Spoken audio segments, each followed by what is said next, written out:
Welcome back to the Explanation Pro. Today I'll recap a war drama film called The Flowers of War. Spoilers incoming. A young woman named Xu Wan narrates the horrific events in 1937 when Japan invaded China, beginning the Second Sino-Japanese War. In December, the Imperial Japanese Army overruns China's capital city, Nanking, and the Nanking Massacre occurred. As the Japanese invade the Chinese army, some desperate schoolgirls flee to the sanctuary of their convent at a Western-run Roman Catholic cathedral. Xu and another schoolgirl accidentally separate from the group and hide inside a bunker.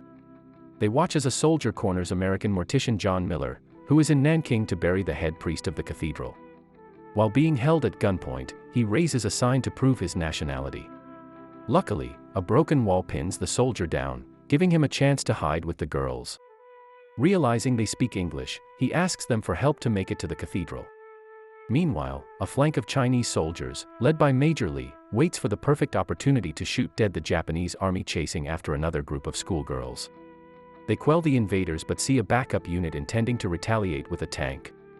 The desperate Chinese soldiers employ an ancient war tactic by forming a human shield since they have no way to counter enemy tanks with minimal firepower. Though successfully stopping the tank, only a few men, including Major Li, survive the onslaught. Fortunately, the students arrive at the cathedral, followed by the American and the two schoolgirls. John then finds student leader George, an orphan boy raised by the dead priest, Father Engelman, and taught English. Before entering the cathedral, he readies some tools and asks the boy for money as compensation for burying the priest. Inside the cathedral, the students cry out their prayers and frustrations over the chaos that the war brought to their city. They blame Xu for her father's broken promise to take them on a boat away from Nanking. As the girls start quarreling, John appears and calmly de-escalates the situation, despite not being good around children. He then proceeds to the priest's quarters to find the money-filled collection box. Choosing to bunk in his bedroom, he tries to take down his picture frame, but the boy refuses, so he flips it over, not wanting to see his face while he sleeps. Soon after, a group of flamboyant prostitutes from the red light district of the Qinhuai River arrives at the cathedral, seeking refuge knowing the establishment is protected by Westerners. Though George initially sends them away, one of the prostitutes, Umo, flings her suitcase over the wall, prompting the rest to force their way inside. Much to George's protest, he flays them with a long stick. Overwhelmed by the women, George has no choice but to welcome them inside, delighting John as he whistles at them from the room. They immediately hide in the cellar and transform it into a more livable space. Meanwhile, John makes friends while trying to make bread for the schoolgirls. Suddenly, the women climb out of the cellar to mingle with everyone, especially the Westerner. John brings out wine from the basement and shares a drink with Mo, who looks very flirtatious. As the only one able to speak English, she indulges him in a pleasure session. Later, she visits John upstairs in his room, not knowing Xu is tailing her. Expecting to be intimate with her, John becomes surprised when she strikes a deal with him to take her and the women out of Nanking by any means necessary. Knowing the risks, he refuses and tries to get her in bed instead, only for her to leave while asking him to mull over the proposal abruptly. Meanwhile, as George reads through the Japanese notice outside, Major Li threatens the boy with a knife to let him and an injured boy, Pusheng, inside to get patched up. He immediately takes them inside the cellar while the women pamper themselves. Though shocked and irked by their presence, they help Major Li cleanse the boy's wound. The Major explains that Sheng is homeless, caught in the middle of the firefight while hiding with his troops. He leaves the boy in their care to return to the streets and fight the Japanese army. As he heads out the door, he hears the schoolgirls singing a Chinese hymn and is moved to tears.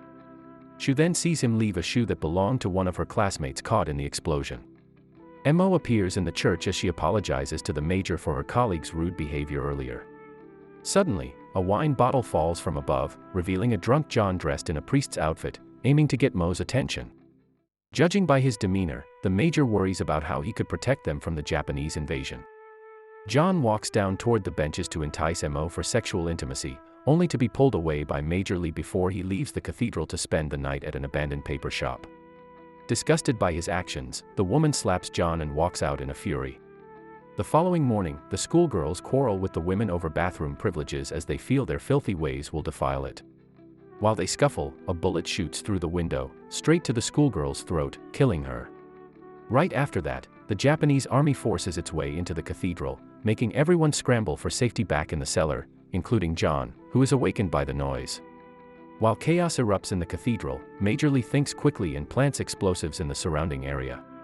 Meanwhile, as the schoolgirls are about to enter the cellar, a Japanese soldier stops them, prompting the students to flee upstairs so that he will not discover Mo and the prostitutes. Though initially wanting to hide in a cabinet, John decides to face the soldiers, disguising himself as a priest to save the children. Inside the library, the children barricade the door with shelves to keep the invaders out, but they can penetrate moments later. One by one, the soldiers take the girls, intending to rape with them because they are virgins. Suddenly, John appears from the upper floor and fends them off with an English flag, declaring himself the cathedral's priest. However, this tactic does not seem to intimidate the army leader, Lieutenant Ascari, who approaches him and slashes the rope hanging the flag, continuing his harassment of the schoolgirls. John tries to stop the soldiers by force, only to be knocked out.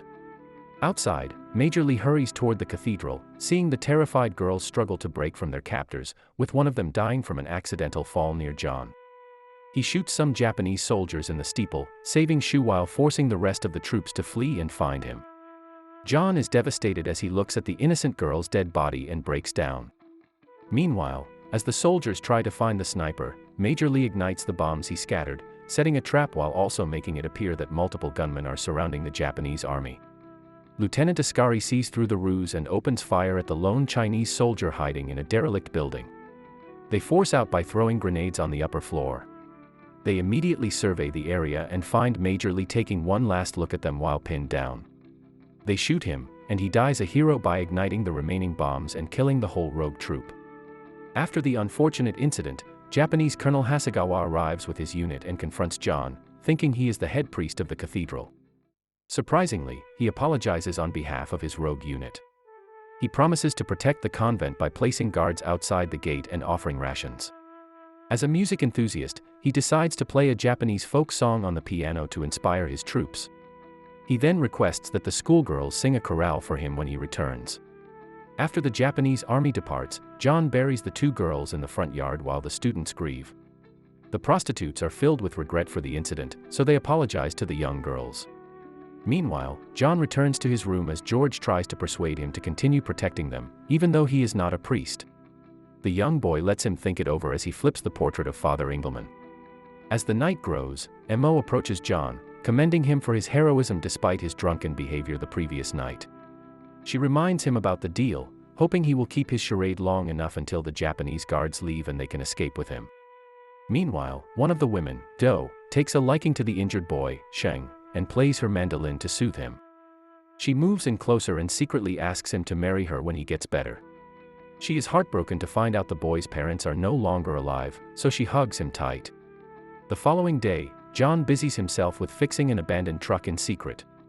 Mr. Meng, Shu's father, returns to the cathedral to reprimand his daughter for staying behind in Nanking. Shu expresses her disappointment. Having seen her father sport a Japanese insignia on his arm, he reasons that he needed it to survive. He makes one last promise to take her away from the city before he leaves the cathedral. The schoolgirls, who witness their conversation, become more dismayed with Shu and declare her father traitorous. John sees Mr. Meng on the way out and informs him about fixing the truck to transport everyone out of the city. He begs the gentleman to acquire the tools he needs by giving him a list, but he warns him that he will also need a permit to get out safely. That evening, Mo confronts John about his plan as Shu secretly watches them talk. As she runs away, getting spotted by the two, Mo confides in John about her past experiences in her youth, like Shu growing up in a convent. She did not wish to be a prostitute, but a hard life prevented her from achieving her actual goals. She admits liking John but hints that he must shave and look cleaner, which he does as he returns to his room. Later, Mo checks on a dying Sheng as his infection gets worse by the hour. Before succumbing to his wounds, he speaks about the afterlife. John cleans his face up and buries the young boy in the morning. The women gawk at John but soon realize that two prostitutes, Do and Lan, are missing. It turns out that the women left in the middle of the night to look for more strings for the pipa, along with Lan's earrings. Mo pleads with John to look for them, so he and George head out together. At the doorway, he convinces the guards to let them out to buy candles and food, as Colonel Hasegawa needs the schoolgirls to be well fed before their upcoming performance. In the middle of their search, John bumps into a friend, Terry, on his way to a rescue boat. He bids him farewell, declining to go with him since he kept a promise to search for the missing women. Meanwhile, after Do and Lon acquire what they are looking for inside an abandoned headquarters, they run out, terrified of the Japanese army hunting down more civilians. Lon tells her friend she dropped the strings, so they return to retrieve them, only for the soldiers to corner the pair and shoot Lon in the head. They capture Do and mercilessly take turns raping her until she bites off one of the soldiers and is stabbed in the chest. Afterward, John is mortified finding the women's dead bodies, and he returns to the church bearing news about their fate at the hands of the Japanese army.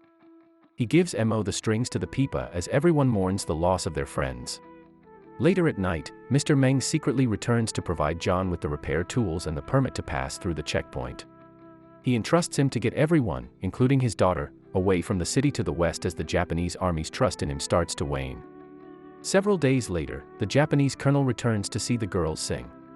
After the performance, one of the prostitutes, Mosquito, intrudes accidentally, searching for her cat. Shu excuses her in front of the colonel, claiming she is excluded from the corral, having lost her uniform. Now that Colonel Hasegawa is impressed, he hands John an official invitation for the schoolgirls to sing at the Japanese army's victory celebration. Fearing for the safety of the virginal schoolgirls, John respectfully declines. Hasegawa informs him that it is a direct order and that the girls will be picked up the next day.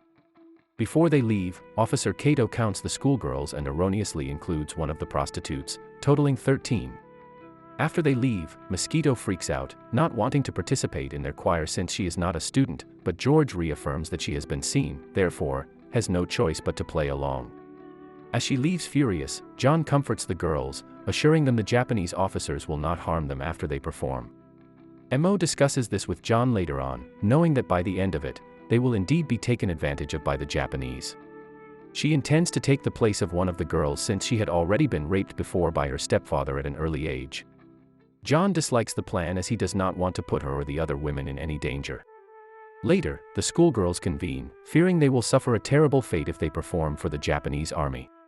Shu convinces them they are better off committing suicide by jumping off the cathedral tower. They are then saved at the last moment when Mo convinces her group to protect the schoolgirls by taking their place at the Japanese party. The women return to the cellar, discussing their plan, knowing they will not survive. Meanwhile, John talks to the girls as Shu feels guilty letting them go through with the scheme. She apologizes and hugs him as everyone becomes emotional. The schoolgirls then give the women uniforms and help fit them. They perform a medley in honor of Do. Later, Mo gives Shu the pipa as a keepsake. Though still uneasy with their self-sacrificial decision, John assists in disguising them, using his skills as a mortician to adjust their makeup and cut their hair to appear like schoolgirls. He also makes love to Mo, as she knows they will not see each other again. As there are only 12 prostitutes, George bravely volunteers to be one of them as well.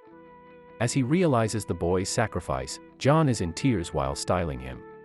Later, the prostitutes create knives from broken windows and hide them in their cloaks. The next day, the 13 flowers of Nanking are led away by the unsuspecting Japanese soldiers. Despite Mr. Meng's efforts to exclude Shu from the group, Kato denies him. John calms Mosquito down as the ladies are loaded into the truck.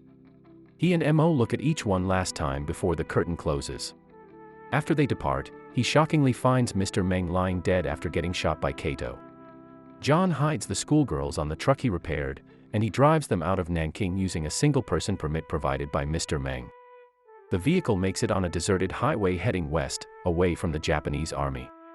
Shu continues her story by expressing gratitude for the women while also feeling regret over their fate, not knowing what happened to them in the end.